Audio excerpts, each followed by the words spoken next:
Hi guys! Today I'll show you how to make crunchy fried chicken. This recipe is for those of you who like Popeye style chicken with a lot of crust. I'm starting with a whole chicken. Take the backbone out. You can save this to make chicken stock. Cut it up into 8 or 10 pieces.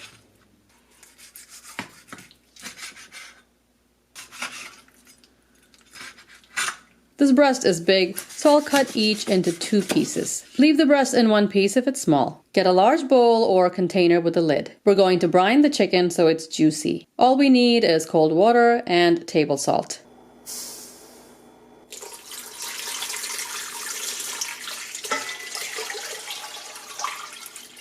Mix that up.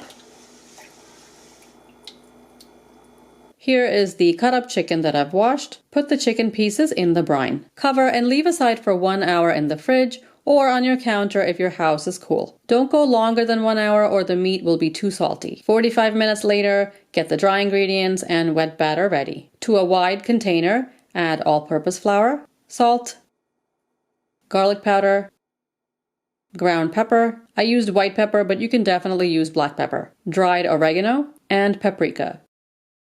Whisk that together. To another bowl, crack an egg, add a little salt and ground pepper. Whisk that and add all-purpose flour.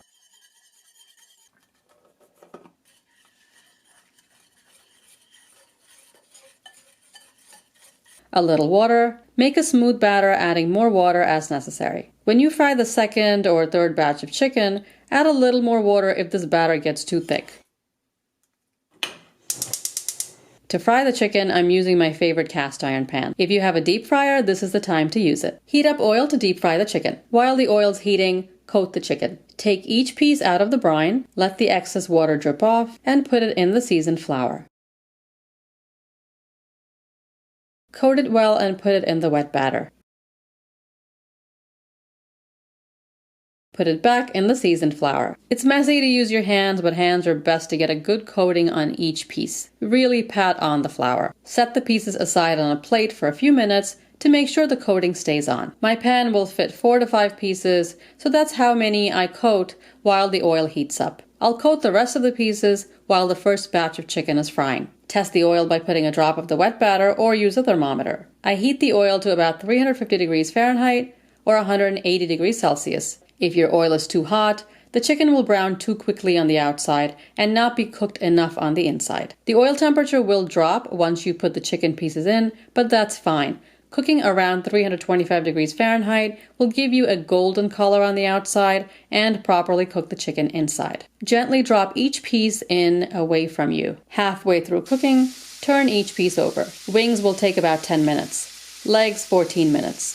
Thighs and breasts 15 to 20 minutes. Cooking time, of course, depends on the size of your pieces. It is always better to cook a few minutes extra than undercook and have to refry chicken. With this recipe, you don't have to worry that the chicken will dry out because of the brining step. The internal temperature of the chicken should be about 175 degrees Fahrenheit or 80 degrees Celsius. Generally, chicken is fully cooked at 165 degrees. However, fried chicken tastes better at 175 because the meat will come off the bone easier, which is what you want in a good fried chicken. And there it is, that perfect golden color. See, all the coating has stayed on and it'll give you an amazingly crunchy crust. Drain the chicken on a rack or paper towels. If you like crunchy fried chicken with a lot of crust, this is the recipe to try. The meat is juicy and a little salty. This chicken even tastes good cold, and the crust will still be crunchy. Definitely give this a try and let me know how you like it.